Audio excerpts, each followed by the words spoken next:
Tonight on SportsDesk, handling the Hokies. Our In the Trenches crew tells us how Canes football can get a win tonight against Virginia Tech. Plus, bump, set, splash. The O Sports Roundup team breaks down the hot stretch from Canes volleyball, swim and dive, and more. And finally, get into the groove. We'll bring you the story of one UM club that's looking to redefine dance on campus. All this and more. SportsDesk starts right now.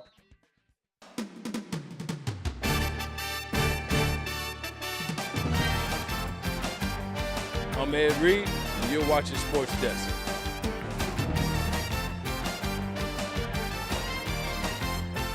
Hi, I'm Jim Kelly, former UM guy. You're watching SportsDesk. What's up? I'm DJ Williams, and y'all watching SportsDesk.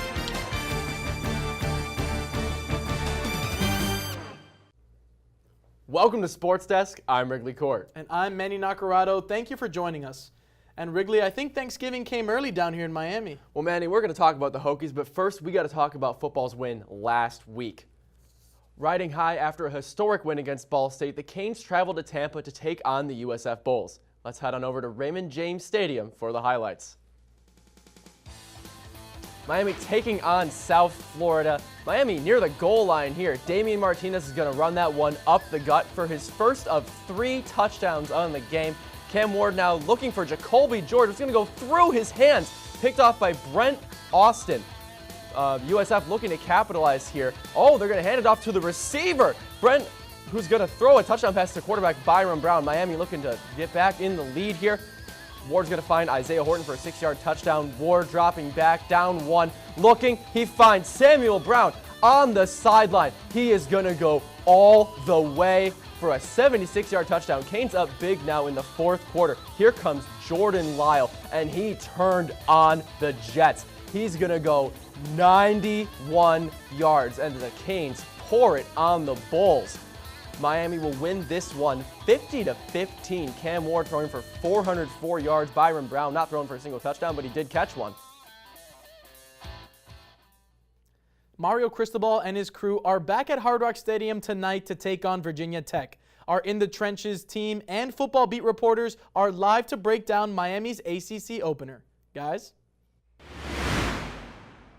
Welcome back to In the Trenches. I'm your host, Jaden Cohey, joined by analyst Carter Letts. You know, fun fact, Carter, an actual hurricane actually begins as a small tropical wave and builds up with heat and energy to become a monstrosity of a storm. And we saw that with Miami's performance last week. We did. Miami 4-0. Not only have they played good football, but they've looked good while they've done it. Let's get right into what happened in Tampa. 3rd and 5 here. Cam Ward got to use his legs, picks up a first down, and this Miami team had their backs against the walls early, but they showed they can fight through the adversity, finding Martinez there, lots of green grass to run with. The defense broke down, and Cam Ward was able to see it. And again, making these plays, stepping up in the pocket like he does right there, a strike over the middle. He's doing things in the pocket that aren't typical for a college quarterback. Again, right here, finding Isaiah Horton for the 3rd time of the drive. He has a career day. Miami ends up in the driver's seat, dominating this second half. Take a look at the yards. Take a look at the yards per carry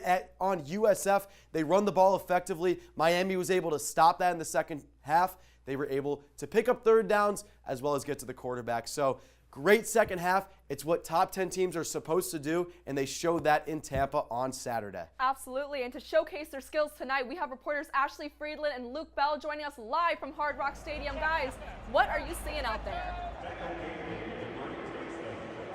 Yeah, JJ, the energy in the Hard Rock right now is absolutely electric. The guys are on the field warming up, and they're about to run through the smoke for kickoff at 7:30 against VT. Luke, how are you feeling? You know, Ashley, the energy inside the stadium right now feels a lot like it did last year against Texas A&M. It's safe to say that all the fans here tonight are expecting a good game. Absolutely. Lights for you guys. First ACC game of the year. What are you guys expecting? You're on the field. You saw these teams warm up. What do you think is going to go down tonight at Hard Rock? Carter, great question. I wouldn't necessarily call the Virginia Tech defense sluggish, but they tend to give up a lot of yards on the ground. So if this Miami running game can get going, it's safe to say it'll be a good game.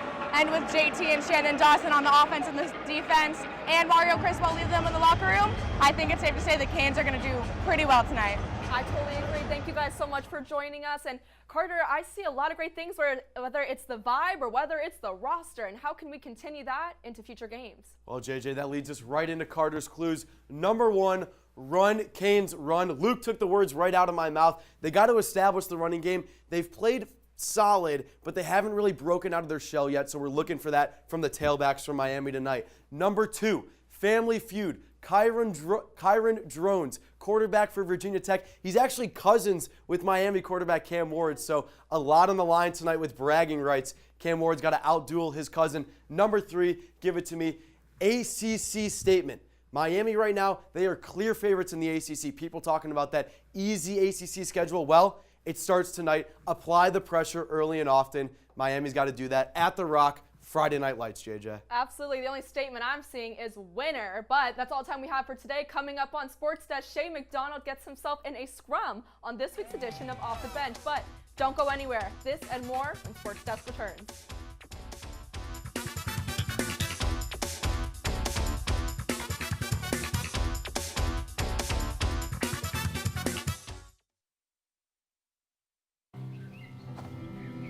For decades, I've taught you everything I know.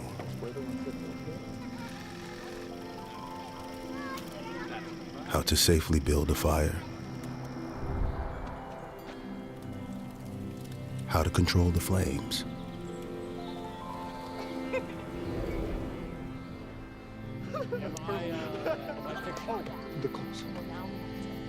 What to do with hot coals. How to secure your chains. There's no sparks.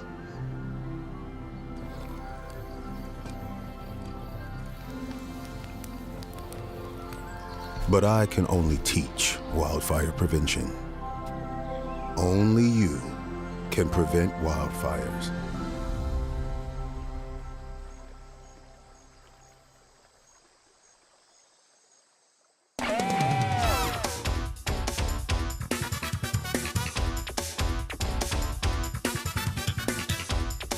With volleyball back in the top 25 and golf having 2 top 10 finishes this week, it's been a numbers game for Miami Olympic Sports.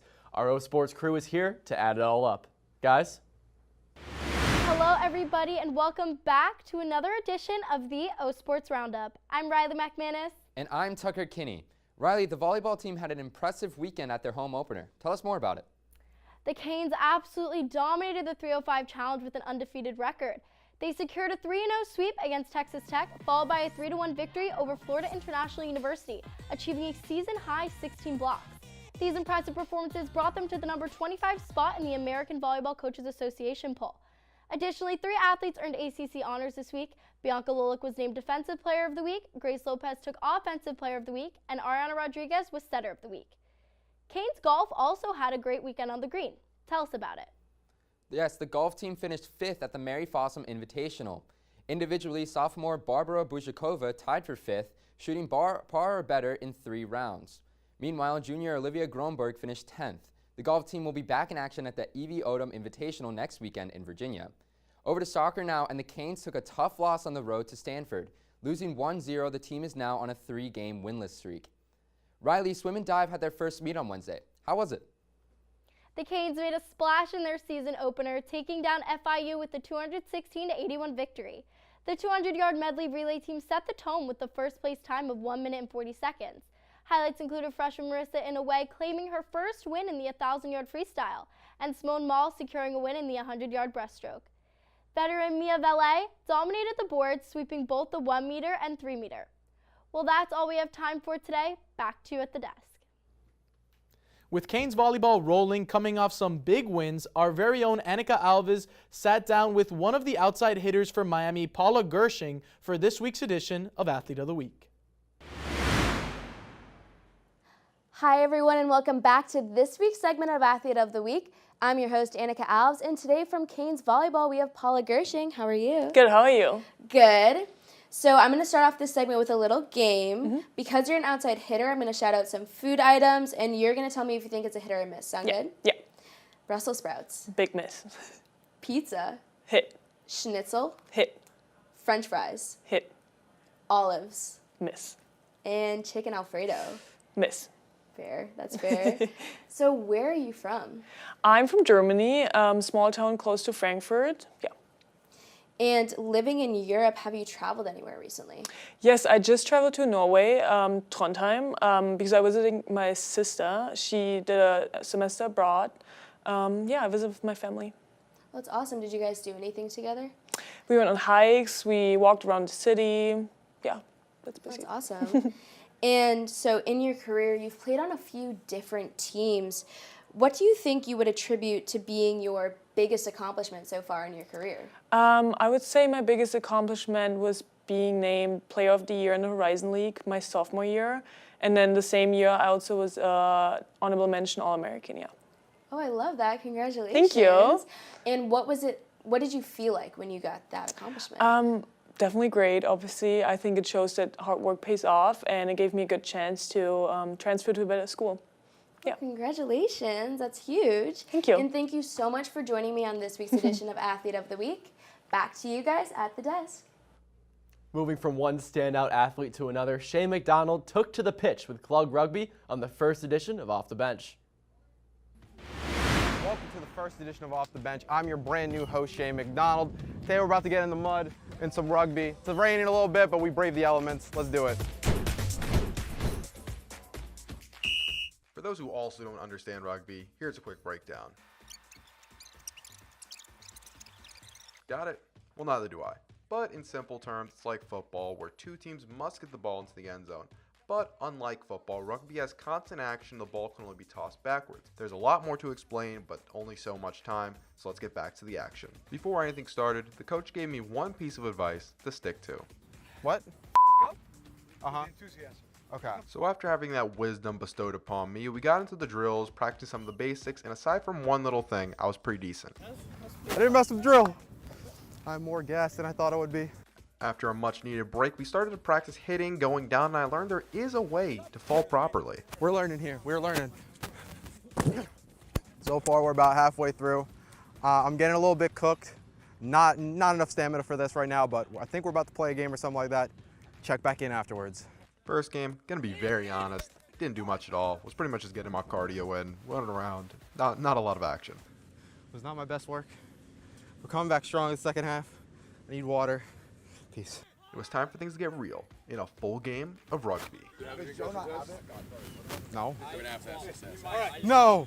Luckily for me, no one could hit me that hard, but I still got a chance to show out. The second game, I got into it a little bit more, moving, communicating, still very tired as you can see, and I even got a tackle here and there, though, as you can also see, sometimes was not the best idea. With my lockdown defense already on display, there was one more thing I needed to showcase, and that is what I could really do with the ball in my hands.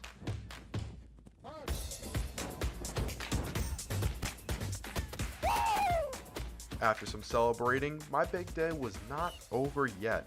Using the camera as a screen, thank you Wrigley, I was able to zoom my way past defenders for a second score and help my team win the game. After my breakout performance, I got a chance to ask everybody how they thought I played. You know, I thought I saw some promise. You know, you're quick off the ball. You were enjoying yourself. You did great, man. Honestly, you showed up with a real competitive spirit and some real skills with the ball. So for a first outing, not that bad. But we'll see what I can do next time I step.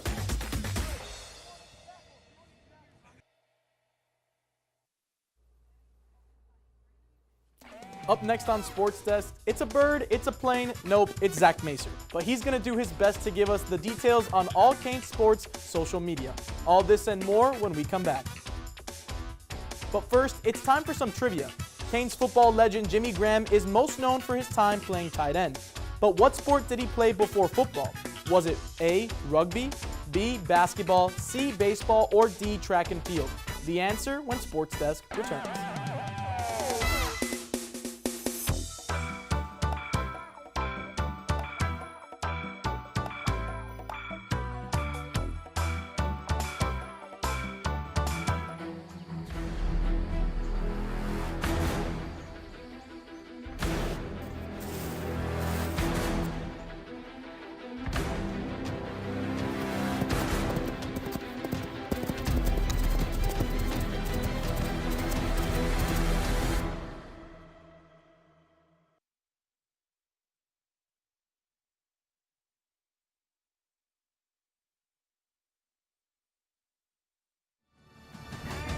games going on right now. How fast do you think you can get to it right after the show? Well, Shay, I'm going to obey all traffic laws, and I get there when I get there.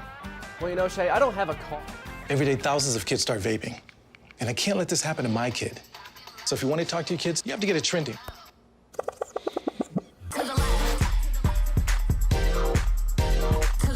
No, you're doing it wrong.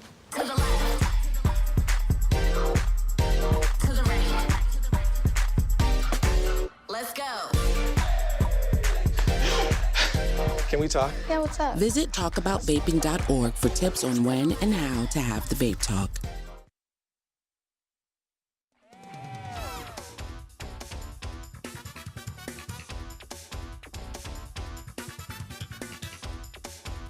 Welcome back. If you guessed B, you're right.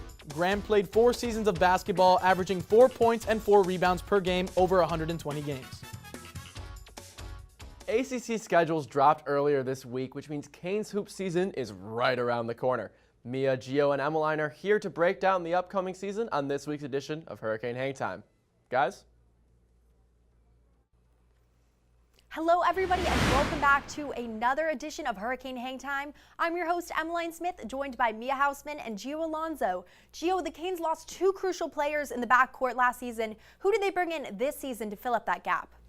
Well, Emmeline, you're absolutely right. Miami did lose 2 key rotational players for their backcourt from really the last season or 2. Those 2 players being Wooga Poplar and Bensley Joseph. There were a lot of question marks heading into the offseason, but Miami brought in a big-time transfer, Jalen Blackman, a Stetson guard who averaged a whopping 21 points a game last season. Now, when I look at his stat line, the points per game, while impressive, is not what I'm really caught up on. What I'm looking at is the 39% he shot from the three-point line on a whopping 8.3 attempts per game. That is a stellar average for the amount of attempts he had every single game. Now, Miami would tend to go on cold streaks every now and then from beyond the arc, and Jalen Blackman should help them right the ship when those cold stretches do happen. He should be a key rotational player in the backcourt along with Nigel Pack and 5-star freshman Jaleel Bethea. Thank you, Gio and Mia. The Canes just released a big announcement from the ACC. Can you fill us in on what was announced? Yeah, Emmeline, the ACC released the women's basketball schedule for this season, and the Canes are going to start their conference play at Pitt December 15th. Now, 6 of the teams that the Canes will face were ranked in ESPN's way too early top 25 poll, which could pose potential problems for the Canes. As we know, this is a newer squad, but they're also with a new coach in Trisha Cullop. There are 3 other new coaches in the ACC this season, but all 3 of those teams have strong returning rosters, which kind of, isn't the same as the rebuilding mindset that the Canes will have to endure this season. Thank you, Gio and Mia. I'm looking forward to how these new additions impact the seasons. Unfortunately, that's all the time we have for today. Back to you at the desk. With the many clubs offered at the University of Miami, reporter Penelope Gilbert tells us about one club that's bringing the groove to campus. While most of campus winds down in the late night hours during the week, UM's club hip-hop dance team, Chaos, is hard at work in the studio. Club president Chloe Soriano says that bringing her passion for dance to Miami has not only allowed her to continue to do what she loves, but also to bring new opportunities to dancers at UM. It's like really, really special to me, and that I got to bridge the gap between people that are kind of stuck in the Coral Gables bubble and then the Miami life. But I think it's really beautiful and that you can kind of like see it through dance. And the executive board has a collective vision of making Chaos a diverse and welcoming home away from home. You can really get lost in a college and not find your niche. So having Chaos right there, not only do you get to do your passion, but you also get to be around people that love to do that just as much as you are. For dancers who come from competitive backgrounds, Chaos is a refreshing change from the ruthless environment of competitive dance. It's one of the most supportive dance communities I've been in a long time. I was a competitive dancer and the atmosphere isn't very inviting. I feel like it's just more genuine than the average dance studio. Throughout the semester, the team performs at several campus events, one of them being their own showcase, which requires extensive preparation. We term it as Hell Week, which is basically like 7 to 10 days of 9:30 p.m. until midnight practice every single day leading up to the showcase. Despite the long and tiring hours these dancers put in here at the Wellness Center, they often feel that they aren't credited as being athletes and are constantly trying to prove to people that dance is a sport. I very much think that dance is a sport in terms of like the stamina and the athleticism that's involved, because hip hop is very demanding when it comes to cardio. It requires a lot of mobility, strength, flexibility, and mental fortitude. There's a lot of athleticism that I think is not seen when we dance on stage because we kind of put on a mask and are putting on a performance. Dance is very special because the athleticism is very infused with artistry. Reporting for UMTV, I'm Penelope Gilbert. From southern skies to sky blue water, Zach Macer's here to give us all the updates on our alma mater on Behind the Post. Zach, what do you have for us? Oh, I'm sorry. I didn't see you there. I was too busy doing my Cam Ward impression. But disregard that. It's time for another Behind the Post session. From everything Hurricanes you see on your phone, you know when I'm on SportsDesk, the most esteemed content is shown. So sit back on your couch, prepare to coast. My name's Zach Macer, and it's my time to take you Behind the Post. First off, we're switching things up this week. I got a blue shirt with my tan suit, and now it's time for me to be a brute. Shut that music off and bring me that new track. Yeah, that's what's up. Now let's talk about Canes football bringing the stuff. You already know the Canes went to Tampa and beat USF, but not only did we beat them on the field, we beat them in the social media game too. Example 1, Wu-Tang is officially a Canes fan. Look at this baby hippo. I might have to take its picture and put it on my pillow. And then there's this one that they made, a form to allow people to leave their jobs early, head up to Hard Rock, and see the Canes take on Virginia Tech in their game tonight. I might have to cop that one. I'm sorry, executive producers of SportsDesk, for leaving the show before it's done. I have to show you. Even the players want you to head to Hard Rock and go rah-rah. Listen to them. Friday night, you already know, pack the rock. Pack the rock. Please be there Friday night, Hard Rock. We need you, baby. 7:30. Be there. Actually, be there at 7. We need y'all there early to see the warm-ups. Sell it out. Let's see if the Canes kick off the ACC campaign well. I also have to point out this swim and dive meet that Miami won against FIU on Wednesday. Just because a victory over Miami rival always feels sweet. As FIU Stadium's very own Pitbull would say, dale. Look, that's all the time I got tonight, but don't worry, I'll be here every week, and when you see me on Behind the Post, you know I'll bring my sick rhyming technique. Now, back to the desk. Still ahead on SportsDesk, get your paddles ready because Jordan Cerullo is live at a new pickleball facility that's putting a twist on a growing sport. Don't go anywhere.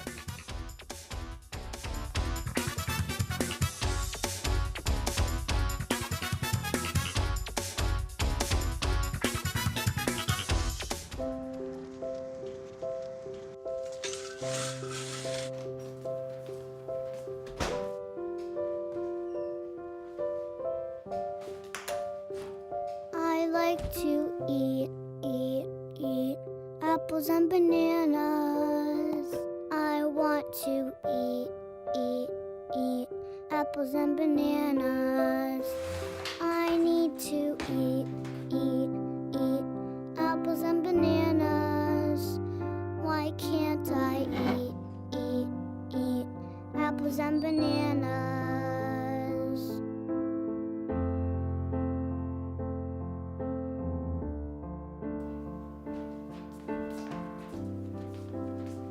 Support the Feeding America nationwide network of food banks to help provide meals to those in need.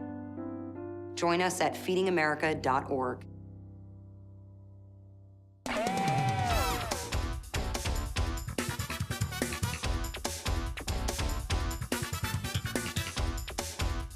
Pickleball has grown rapidly in recent years, with outdoor courts opening across the country. But for Floridians, the heat can take away from the community of the sport. Jordan Cerullo is live at a new facility aiming to beat the heat. Jordan? Wrigley, I am here at the Dinko Pickleball Complex in Miami that opened this summer and has become a home away from home for the South Florida pickleball community. Miami residents Isabel Alonso and Maria Sarmiento met on a pickleball court in July of 2023 with the same passion for the sport. You get to go out and you get to play, right? So you get the health benefits of it. You get to compete, which gives you then a different edge and a different analytical mindset. But the most important thing about pickleball in Miami and in our community is the connection that we've been able to make. Pickleball blends aspects of tennis, badminton, and ping pong, drawing players of all ages and abilities, making it a sport for everyone. It is the fastest growing sport in the U.S. with an estimated 1.5 million pickleball players in Miami and Fort Lauderdale alone. And since July 2024, thanks to Isabel and Maria, pickleball enthusiasts now have Miami's first indoor pickleball facility called Dinko, where they can enjoy their favorite sport all year long. And we literally opened 45 days after we signed the lease for this space because we knew that Miami needed this space. Miami pickleball community needed a place to go to. In the past, pickleball players in Miami would typically arrive, play, and leave quickly because of the city's intense heat and high humidity.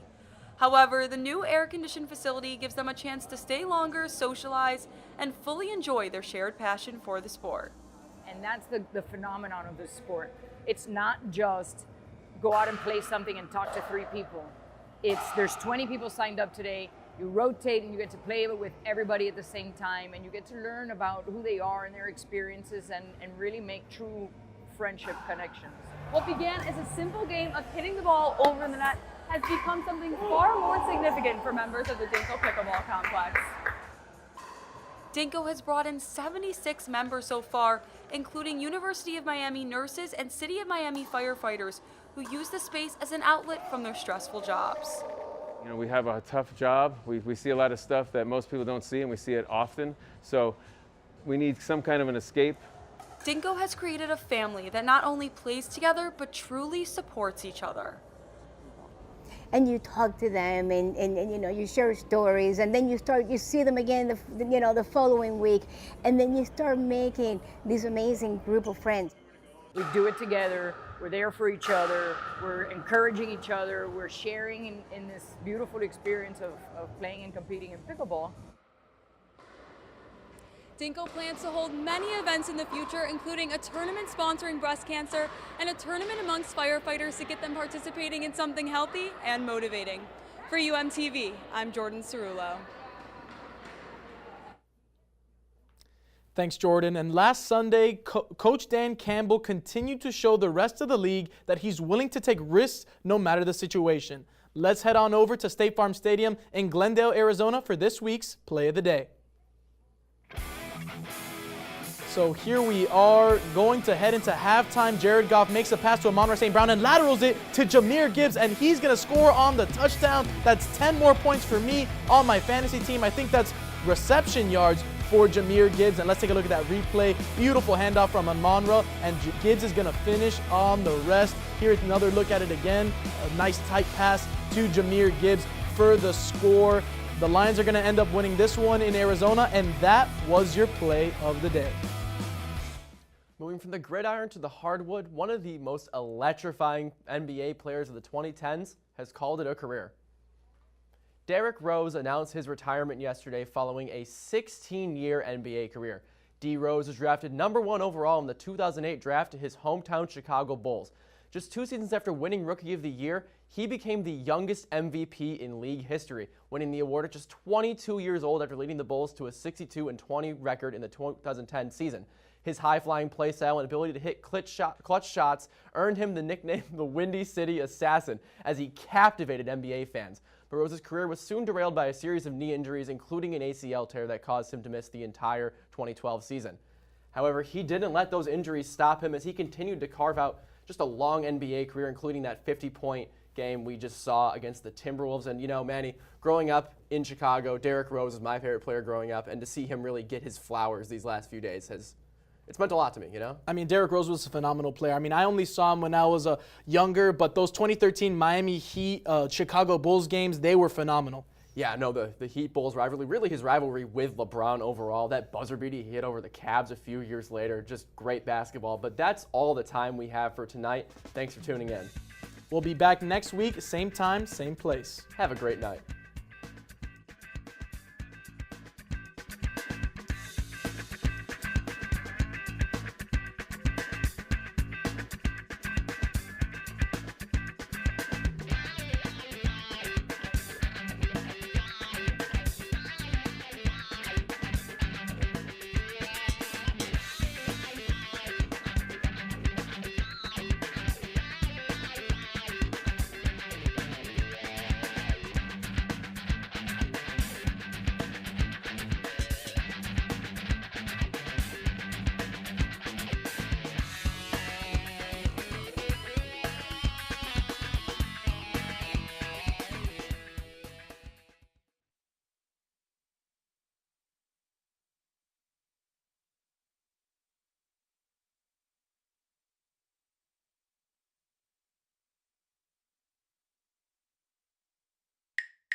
Thank you.